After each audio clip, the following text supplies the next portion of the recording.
Assalamualaikum warahmatullahi wabarakatuh. Waalaikumsalam warahmatullahi wabarakatuh. Jumpa lagi bersama kami di podcast UPS Tegal Fakultas Teknik dan Ilmu Komputer. Oke, dan kali ini saya Ali Safyan sebagai host di sini. Kita sudah kedatangan tamu ya dari Forum Lingkar Pena Wilayah Jawa Tengah, yaitu ketuanya sudah di depan saya. Silakan Ibu mau kenalan. Terima kasih Pak Ali Sofyan atas kesempatan yang sudah diberikan. Perkenalkan, nama saya Yustia Hapsari MKom. Saya saat ini diamanahi sebagai Ketua Forum Lingkar Pena Wilayah Jawa Tengah periode 2021 sampai dengan periode 2023. Dan kebetulan saya juga sudah menjadi dosen di Universitas Pancasakti Tegal selama 1 tahun. Oke. Berarti sudah di sini ya Bu ya? Ya, sudah di sini. Iya. Menjadi dosen tetap Oke. Universitas Pancasakti Tegal. Oke, luar biasa. Ternyata tamu kita ya adalah juga dosen ya dari Universitas Pancasakti Tegal. Oke, di sini sudah ada Ibu Yustia Hapsari ya. Dan saat ini dia ternyata juga sebagai ketua FLP Wilayah Jawa Tengah ya. Oke. Sebelum masuk ke FLP ya, kita kan belum tahu ya, orang mungkin para pemirsa di channel ya, kita belum tahu FLP itu apa sih Bu? Silakan. FLP itu sebuah lembaga atau organisasi kepenulisan. Iya. Organisasi kepenulisan yang mempunyai visi misi terkait dengan keislaman. Oh jadi, gitu. Jadi muatan atau konten tulisan kita tidak melenceng dari ajaran Islam gitu sih. Itu tentang Forum Lingkar Pena. Oh, sudah di Indonesia, itu Indonesia apa lokal? Sudah skupnya Indonesia, malah di luar negeri sudah ada cabang. Oh gitu. Cabang Forum Lingkar Pena. Jadi Forum Lingkar Pena itu didirikan di UI ya, di Jakarta. Iya. Di Depok oleh 3 orang, Memon Herawati, Asma Nadia, sama Helvi Tiana Rosa, mendirikan lembaga kepenulisan ya untuk mewadahi orang-orang yang suka menulis tapi ingin terkait yang sastra profetik lah, sastra yang bernuansa Islam yang tidak melanggar syariah Islam. Ya, seperti mewadahi di tahun 98 dulu, udah lama sekali FLP.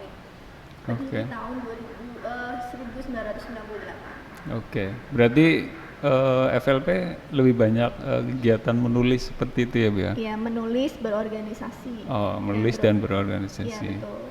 Dan udah lama ternyata dari tahun berapa? 98 itu ya? Kalau saya pribadi bergabung di Forum Lingkar Pena Cabang Tegal ya, itu sejak 2006. Oke. Lulus dari SMA 1 tahun baru, kemudian saya bergabung menjadi anggota di Forum Lingkar Pena Cabang Tegal, dan di tahun 2009 saya ditunjuk menjadi pengurusnya, menjadi sekretaris Cabang Tegal ya, di Cabang tahun Tegal. 2009 sampai di tahun 2015 itu saya ditunjuk masuk ke wilayah ya. Iya. Masuk ke wilayah menjadi divisi humas, pengurus wilayah divisi humas. Kemudian di tahun 2019 saya masih di wilayah tapi pindah divisi kaderisasi. Oke.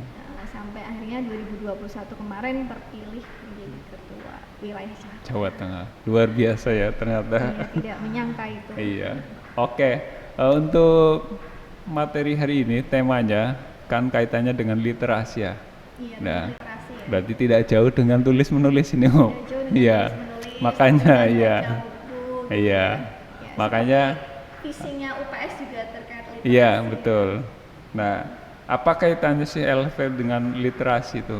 Kaitannya ya sangat dekat ya. Kita tahu literasi itu sebuah kemampuan kita untuk mengetahui dan bisa memahami tentang satu hal. Misalnya literasi baca tulis berarti kemampuan kita untuk bisa mengetahui bagaimana cara membaca dan cara menulis dan bisa memahami dan menggunakan keterampilan itu untuk menyelesaikan sebuah masalah. Oh gitu. Yang untuk menjadikan hidup kita jauh lebih baik, intinya literasi seperti itu. Berarti sangat dekat sekali ya. Sangat dekat. Iya, kalau literasi orang menulis itu kan paling tidak dia harus membaca dulu ya Betul. Kalau orang tahapannya. menulis pasti harus banyak baca. Kalau nggak Iya. dia nggak punya bahan buat Betul. nulis. Iya. Oke. Nah, untuk tahapan kayak literasi kan ada berapa itu ya, Bu? Ada literasi ya. Kan Iya. pemerintah itu mencanangkan gerakan literasi nasional Iya. di tahun 2016. Nah, itu ada enam hal ya literasi dasar yang harus dimiliki masyarakat Indonesia. Iya. Yang pertama itu literasi baca tulis. Yang kedua literasi numerasi. Numerasi. Terkait angka. Iya. Yang ketiga literasi sains. Sains ya. Ya, kemudian yang keempat literasi finansial. Yang kelima literasi digital. Iya. Dan yang terakhir keenam adalah literasi budaya dan kewargaan. Oke, ternyata Itu banyak harus ya. dikuasai itu oleh masyarakat Indonesia seluruhnya. Oke, berarti tadi kan ada 6 ya. Ya. Kita tidak tahu nih satu persatu itu apa maksudnya persatu ya. apa maksudnya, Iya. ya. Atau Itu yang untuk dilihat kan penjelasannya. cuma hanya iya, betul. Kalau Biar literasi pemirsa baca tahu ya. tulis gitu ya. Iya, Literasi yang baca pertama tulis untuk dari anak SD awal kan kita tahu kalau belajar baca dan menulis seperti yang dicontohkan ya. Iya, betul. Tapi kalau udah levelnya advance, level orang dewasa pasti literasi baca tulisnya tuh nggak harus lebih dari itulah. Berapa banyak buku yang dibaca. Iya. Ya, kemudian seberapa kita bisa memahami isi bacaan tersebut. Kemudian kita bisa menuliskan bacaan atau yang sudah kita baca itu menjadi sebuah tulisan. Itu literasi baca tulis. Baca Jadi menuliskan tulis. entah menulis yang ada di fakta yang ada di lingkungan kita, menulis Iya. fakta berarti non fiksi, atau menulis khayalan ya, karangan-karangan itu alias fiksi. Jadi rekaan semata Iya. itu bebas. Jadi bisa terkait itu mau nulis yang fiksi atau non fiksi. Oh, Itu gitu. terkait literasi baca dan tulis. Dan intinya literasi baca tulis itu manfaatnya adalah bisa kita gunakan untuk memecahkan permasalahan di sekitar kita. Ya, kalau kita rutin membaca, maka pastinya kita akan mendapatkan ilmu yang Iya, iya. ilmu itu adalah solusi dari permasalahan yang kita punyai. Iya, iya. Dan jika kita menulis, maka kita membagikan ilmu itu kepada orang lain agar orang lain semakin banyak mengetahui. Iya, iya. Oke, oke. Itu Berarti literasi baca untuk tulis yang ya, pertama ya. Kalau literasi numerasi Iya. yang terkait mengetahui tentang membaca angka dan data, Iya. bahkan grafik ya. Kalau anak-anak SD itu sederhananya aja ngukur tinggi badan, berat badan gitu ya. Dia tahu terkait angka, kemudian Iya. bisa mengukurnya. Lalu dari hasil pengukuran itu dia tahu keputusan apa yang mau dia ambil. Misalnya nih setelah ukur berat badan, oh ternyata berat badannya masih kurang ya dari standar. Oh berarti harus makan yang banyak. Nah, Iya. jadi keputusan yang diambil adalah harus makan yang banyak. Itu untuk anak SD ya. Kalau Iya, untuk yang untuk- level advance nih untuk anak-anak mahasiswa Iya. atau orang dewasa, pastinya kita harus pandai membaca data. Oh, Ya, gitu. data statistik misalnya terkait data jumlah penduduk ya, atau data jumlah mahasiswa nih misalnya, atau keperluan tertentu itu kita mampu baca dan kita gunakan untuk pengambilan keputusan. Oke, oke. Dari literasi Itu yang numerasi. ya numerasi ya. Numerasi. Sekarang Kalau literasi yang sains, 3 sains ya. ya literasi sains itu nggak hanya terkait dengan eksak ya, ilmu pengetahuan alam, tapi ternyata juga ilmu pengetahuan sosial. Jadi tentunya hasil dari penelitian atau Iya. berpikir secara ilmiah ya, yang literasi sains sosial itu tentunya hasil dari beberapa penelitian yang ilmiah pastinya. Iya, iya. Itu bisa kita gunakan untuk penyelesaian permasalahan kita. Misalnya terkait misalnya ada rob gitu ya, rutin rob di daerah tertentu, maka literasi sains apa nih yang perlu kita kuasai untuk mencegah rob ya, atau mengatasi rob Iya. di tahun-tahun berikutnya. Ya misalnya tentang engineering ya, Iya. mesin, permesinan, atau terkait unsur-unsur air dan lain sebagainya, itu misalnya mau diteliti, berarti kan ada hal-hal yang terkait dengan alam yang harus kita kuasai. Oke, oke. Atau mungkin yang penelitian sosialnya, bagaimana dampak sosial perilaku ya rob, masyarakat, ya perilaku seperti ya. masyarakat dari rob, Iya. apakah bisa menurunkan penghasilan mereka gitu, Iya, gara-gara betul. rob. Nah itu kan juga sebuah penelitian, itu Iya, iya. literasi sains juga. Salah satunya seperti itu Ya, sederhananya. sederhananya. Untuk literasi sains ya. Untuk Kemudian literasi berikutnya finansial. finansial keuangan. Iya, pastinya kita harus mengatur keuangan. Betul. Mau pendapatannya sedikit, apalagi pendapatannya banyak ya. Iya. Kita harus mengolah keuangan. Jadi walaupun kita pendapatannya banyak nih, nggak menjamin dia bisa kaya loh. Ya ada buku Psychology of Money itu Iya. di dalam buku tersebut itu menceritakan bahwa ada compare ya, ada 2 orang yang satunya itu hanya pekerja biasa, ya gajinya tidak terlalu besar tapi dia rutin menabung, rutin menginvestasikan misalnya membeli properti atau tanah dan Iya. sebagainya. Kemudian compare yang orang kedua itu pengusaha, gajinya besar gitu ya, tapi Kehidupannya, iya. hidupnya itu boros. Nanti di akhir Hedon. hidup ya hedonis gitu ya. Iya. Di akhir hidup, ketika mereka usia tua, ketika dihitung asetnya di total jauh lebih banyak yang orang pertama tadi, yang pekerjaannya biasa-biasa Biasa tapi aja. dia Rajin berinvestasi ya. rajin berinvestasi, rajin menabung gitu ya, Oke. dan tidak menghabiskan uangnya hanya untuk konsumsi Betul. saja. Nah itu literasi finansial. Terus yang berikutnya Yang apa berikutnya betul? literasi digital. Oh, digital ini ya. penting nih, kira kan sekarang udah di era digitalisasi Iya. ya, revolusi industri 4.0 yang mana semua perangkat kita terhubung nih dengan Iya. perangkat yang lain. Smartphone kita itu cerdas banget dan Iya betul. jangan sampai kita jauh lebih Namanya kalah juga smart cerdas ya. dengan smartphone kita ya. Iya betul. Nah, terkait sosial media atau internet tadi ya, internet. Kemudian di situ ada sosial media itu bagaimana kita bisa memanfaatkan internet dan sosial media dengan cara yang sehat dan Oh, aman gitu. pastinya. Aman. Jangan sampai kebobolan rekening, jangan sampai Iya. akun sosial media kita kebobolan juga. Dan Itu, juga filter ya. ya, Ada filter informasi sendiri paling Betul, tidak. filter informasi sendiri jangan sampai kemakan hoax. Iya betul. Jangan sampai kemakan berita hoax dan jangan sampai juga menyebarkannya. Iya betul. Ya, seperti itu literasi digital. Hmm. Ya, syukur-syukur kita bisa memanfaatkan maksimalkan literasi digital itu untuk menambah penghasilan kita. Oh gitu. Kan? Ya, Iya bagus iya. sih. Pastinya. Ya, berarti tadi udah selesai ya? Yang kelima, yang terakhir Oh, ya. yang terakhir ada. ada literasi budaya dan kewargaaan. Oh iya, budaya tadi ya. Pasti harus ada nih, kita dituntut untuk belajar terkait budaya dan kewargaan karena kita kan berada di negara Indonesia yang terdiri dari banyak suku dan pulau ya. Yang mana mereka karakteristiknya berbeda-beda dan kita harus belajar untuk memahami masing-masing dari adat dan istiadat suku tersebut jika memang kita suatu saat berinteraksi dengan orang-orang yang berada di suku lain gitu ya. Iya. Kalau kita hanya sekitaran Tegal aja ya mungkin ya ketemunya orang-orang Tegal saja.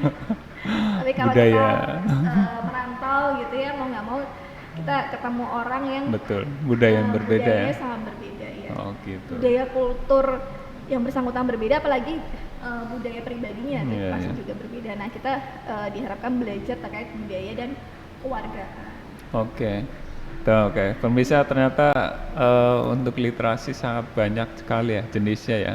Yang kita tahu mungkin hanya literasi cuma baca tulis saja. Ternyata ada 6 tahapan itu ya. Iya, ada 6 literasi Oke. dasar yang harus dikuasai masyarakat. Iya. Sekarang gini Bu, untuk pengembangannya literasi yang Ibu Yustia lakukan di kampus apa ini? Ya, kebetulan kan saya diminta atau ditugaskan mengajar mata kuliah pendidikan literasi ya. Iya. Ditugaskan oleh Bapak Dekan Fakultas Teknik dan Ilmu Komputer yaitu Bapak Dr. Agus Wibowo Iya. untuk mengampu mata kuliah pendidikan literasi di Prodi Teknik Mesin. Nah, pengembangan yang saya lakukan itu ada pengembangan tentang literasi emosi yang saya sisipkan Oh, ya, gitu. di luar dari 6 literasi dasar itu. Jadi ada Berarti ada ini literasi pengembangan emosi, sendiri. ya, pengembangan sendiri. Literasi emosi dan ini menulis untuk katarsis. Katarsis. Ya, menulis untuk self healing. Oh. Nah, itu saya sisipkan sih di beberapa pertemuan. Ada praktek menulis, menulis ekspresif dan menulis naratif. Kenapa sih saya masukkan literasi emosi? Iya. Itu ada rujukannya sih. Ada penelitian terkait kita tuh harus mengenal emosi kita. Kalau kita nggak bisa mengenali emosi kita, maka kita juga tidak akan bisa bersikap yang tepat dan baik terhadap orang lain. Misalnya ternyata uring-uringan atau suka marah-marah gitu ya, itu kan berarti dia nggak mengenali dirinya sendiri. Iya. Harusnya dia tahu kalau sedang nggak mood atau sedang apa namanya tidak sedang ada masalah ya, untuk meminimalisir marah-marah di muka umum Iya. ya, berarti dia harus bagaimana gitu ya. Iya, iya. Kan jangan sampai ya marah-marah di muka umum terus memarahi yang seharusnya tidak dimarahi. Iya. Ya, itu sederhananya seperti itu. Atau literasi emosi juga bisa untuk pemahaman diri sendiri ya, bahwa kalau kita lagi ada masalah, cara meregulasi permasalahan kita seperti apa. Nah, salah satunya itu dengan menulis ya, teknik menulis namanya menulis ekspresif dan menulis naratif. Itu udah ada penelitiannya, para psikolog melakukan penelitian itu. Menulis ekspresif itu menulis dengan menggunakan sudut pandang orang pertama, aku atau saya. Iya. Itu menulis ekspresif. Kalau mau curhat aja, tulis semaunya gitu ya. Kaitannya dengan diri sendiri itu ya. Kaitannya misalnya punya trauma atau punya hal-hal yang kurang mengenakan, ya tulis aja dengan sudut pandang orang pertama. Tapi jangan lupa di akhir tulisan tuliskan hikmahnya. Hikmah dari setiap kejadian buruk tersebut. Itu akan membuat yang bersangkutan tuh move on ya, tidak terjebak pada meratapi nasib. Oh gitu. Jadi kalau cuma cerita jeleknya aja, Hanya dengan menulis saja bisa. Iya, bisa dengan menulis. Iya. Kalau kita rutin menulis, itu akan meregulasi diri dan melatih otak kita untuk berpikir terstruktur. Apalagi ini ada nih teknik menulis naratif lebih terstruktur lagi. Iya. Jadi ada doktoralnya disertasi Ibu Intan Savitri ya, dekan Universitas Mercu Buana. Kebetulan beliau juga mantan ketua FLP Jawa Tengah, pernah jadi ketua FLP Pusat juga. Nah, beliau meneliti tentang menulis naratif. Menulis naratif itu berarti menggunakan sudut pandang orang ketiga, yang menggunakan sudut pandang orang ketiga, yang mana bermanfaat untuk membuat jarak pada diri kita sendiri.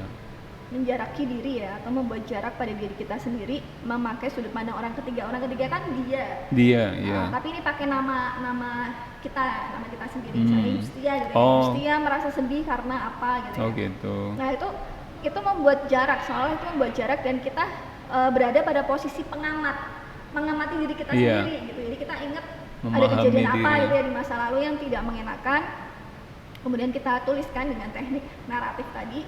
Nah, kita seolah menjadi seorang pengamat, berada di luar diri kita yang sebenarnya. Itu. Nah, itu akan melatih otak kita untuk terstruktur dan menjadi lebih objektif dalam melihat permasalahan gitu. Gitu ya. Jadi bisa melihat permasalahan di berbagai sisi gitu loh. Nggak hanya dari sudut pandang kita aja yang seolah kita tuh hidupnya paling merana sedunia, kan tidak seperti itu. Ada sudut lain atau sisi lain yang ternyata yang memperhatikan kita, peduli dengan kita. Misalnya betul, ada yang peduli dengan kita, ada yang peduli dengan kita, atau ternyata orang yang menyakiti kita ternyata dia juga punya masa lalu yang juga menyakitkan, misalnya seperti itu, akhirnya membuat kita berempati. Iya. Oke, ternyata luar biasa. Iya, sedikit pengembangan sih. Iya, betul. Saya melakukan pengembangan itu dalam rangka apa ya? Gini kan, anak-anak mahasiswa apalagi laki-laki ya, kemudian orang teknik barangkali cenderung emosional, cenderung belum tahu cara meluapkan emosi dengan baik, sehingga cenderung itu ya kayak risuh gitu ya, ricuh, gampang tersulut emosi gitu ya, sumbu pendek gitu ya. Biasanya seperti itu. Nah, saya ajarkan mereka untuk meregulasi diri ketika itu salah satu pencegahan juga sih. Iya. Kadang orang yang suka minuman keras atau yang memakai narkoba itu kan karena pengen fly itu pengen lari dari masalah, ingin melupakan masalah itu. Tapi kan dampaknya buruk ya buat kesehatan, dan kecanduan hanya sementara dan kan sebenarnya. Hanya sementara kita bikin kecanduan, kemudian fisik kita juga, organ tubuh kita rusak karena kecanduan itu. Nah, ini dengan teknik menulis itu bisa mengalirkan ya hal-hal yang tidak enak, pikiran-pikiran yang ruwet gitu ya, itu bisa dialirkan. Ya, oke nih. Oke ya, tadi nulisnya gimana caranya, Bu, biar kita itu bisa menulis ya? Gimana biar bisa menulis? Iya, betul kan. Nggak semua orang minat menulis ya. Iya. Nggak semua orang mungkin bisa menulis, tapi kalau ada kemauan, insya Allah bisa. Oh gitu. Iya, yang penting mau dulu sih. mau dulu, terus rajin baca apa gimana? Rajin baca ya. Oh iya. Kalau misalnya belum rajin baca tapi pengen nulis, ya tulis yang ada di sekitar kita. Oh gitu, yang Jadi kita hanya ngeliat kita yang alami sederhana. apa yang Iya itu betul, yang kita sederhana. alami kayak nulis diary ya. Tadi Iya. saya habis ngajar, atau tadi Iya. ketemu siapa, atau tadi saya makan apa, gitu Iya. juga bisa. Yang Oh, gitu. sederhana aja yang ada di Oh, sekitar kita. melatih terus ya. Ya itu kalau untuk melatih. Hmm. Terus kalau pengen tulisannya jauh lebih menarik lagi ya, untuk selanjutnya kita punya buku ide atau bank ide ya.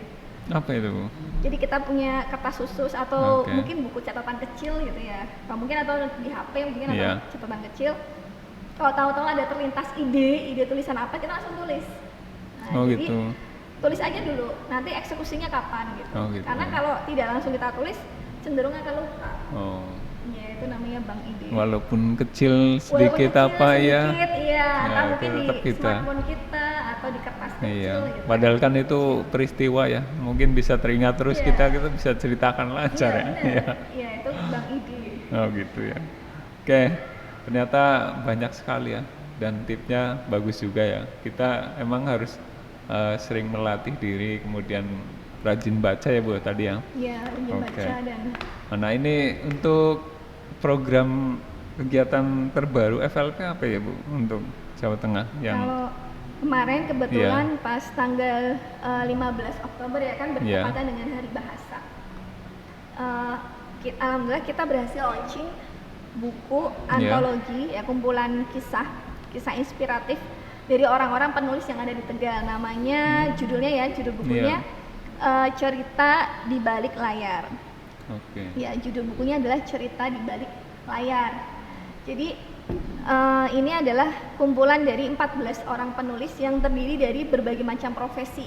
Iya, Ada iya. yang pengasong ya, mantan pengasong, ada yang ibu rumah tangga, ada yang penjual ponggol, penjual nasi bungkus sarapan pagi itu. Ya. Ada ya kan udah jadi nenek-nenek. Oh, ada juga. Ada nenek-nenek, ada yang pensiunan, ada guru, ada ya. Mantan loper koran juga ada. Berarti semua Pejabat profesi ada ya? dosen ada. Nah, Oh. ini total 14 orang. Dan ya kisah-kisah inspiratif lah yang intinya yang menurut yang bersangkutan itu menginspirasi dirinya, Iya. kemudian dia tuliskan. Oh, Ini kisah gitu. nyata aja, ini kisah nyata. Bebas berarti tulis temanya? Bebas. Oh bebas. Kan namanya kisah inspiratif, Iya, betul. berarti yang menurut kita itu inspiratif, ya kita tuliskan Oh aja. gitu ya. Ya, Iya, ini iya. total 14. Bukunya apa Bu? Cerita di Balik Layar. Di Balik Layar. Tapi Iya. ini pemirsa teksnya kebalik. Iya, namanya aja desainnya kayak gini ya, cerita Iya, di balik di layar. balik layar ya, Oh, di iya. balik. Iya, iya. Iya, desainnya seperti biar unik. Berarti ini kumpulan penulis ya Bu ya? Iya, kumpulan termasuk cerita, Ibu Wisti ada kumpulan di dalam. kisah ini. Iya. Ya, saya ada. Judul tulisan saya adalah Apa, Ibu? Ide Muda yang Tak Akan Memudar. Oke. Jadi terkait impian saya sih. Iya, iya. Luar Iya. biasa ternyata ya. Apa Ibu sudah aktif menulis Bu? Dari kapan? Boleh tahu? Kalau sering aktif nulis, pertama saya nulis ya, Iya. itu saya ditunjuk jadi tim kreasi Radar Tegal waktu SMA. Oh SMA. Nah, waktu aliyah Oh, itu luar biasa. kelas 2, kebetulan zaman dulu tuh tahun 2004-an itu ada program dari Harian Radar Tegal, ada namanya rubrik kreasi, tim kreasi. Nah, rubrik kreasi itu ada timnya tuh adalah anak-anak sekolah sendiri, jadi Iya. perwakilan 2 orang per sekolah, dan saya mewakili sekolah jadi tim kreasi ya. Paling nggak saya nulisnya terkait liputan yang ada di sekolah, kegiatan Iya, di iya. sekolah, peringatan Kegiatan. misalnya Maulid Nabi, atau kegiatan misalnya saya reportase nih tema tertentu. Saya tempo lalu ngusulin tema kebersihan. Nah, saya wawancara kepala sekolah, petugas kebersihan, terus teman-teman yang sekelas yang saya wawancarai, pandangan mereka terkait kebersihan seperti Oke, itu. oke. Ternyata sudah dari dulu jadi penulis. Iya, tapi nulisnya jurnalistik. Iya, dari Bukan jurnalis fiksi ya, ya. iya belum. Jurnalis Apa itu yang dilihat lah gitu apa yang ya. dilihat, Iya yang betul. dilaporkan. Oke nih. Oke, ternyata obrolan kita menarik sekali ya, ternyata pemirsa. Oke, untuk Bu Yustia ada pesan nggak untuk pemirsa itu? Biar Pesan untuk para Iya. pemirsa podcast ini ya. Iya. Rata-rata mahasiswa ya? Apa? Umum. Iya.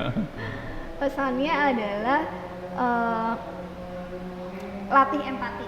Marilah kita melatih empati kita. Iya. Berarti melihat dengan peka ya. hal-hal yang ada di sekitar kita, situasi atau peristiwa yang ada di sekitar kita, untuk kita jadikan ambil hikmahnya dan kita buatkan tuliskan agar kita berbagi hikmah kepada orang lain. Oke. Ya. Oke, mungkin itu ya pesan dari Wistia. Baiklah, pemirsa, mungkin obrolan kita Iya. cukup menarik dan berbobot sekali ya. Mungkin untuk sesi sekarang hanya sampai di sini ya. Baiklah, kita tutup ya acara. Terima kasih Bu Wistia sudah Iya, mengisi. sama-sama Pak Ali Sofyan sudah diundang di podcast. Iya, nanti Fakultas kapan-kapan Teknik. barangkali ada sesi 2. Iya, Siap. insya Allah, Oh siap. iya. Oke, terima kasih Bu Wistia. Iya, terima kasih Ya. juga Pak Ali. Marilah kita tutup podcast hari ini dengan bacaan Alhamdulillah. Alhamdulillah. Wassalamualaikum warahmatullahi wabarakatuh. Waalaikumsalam warahmatullahi wabarakatuh.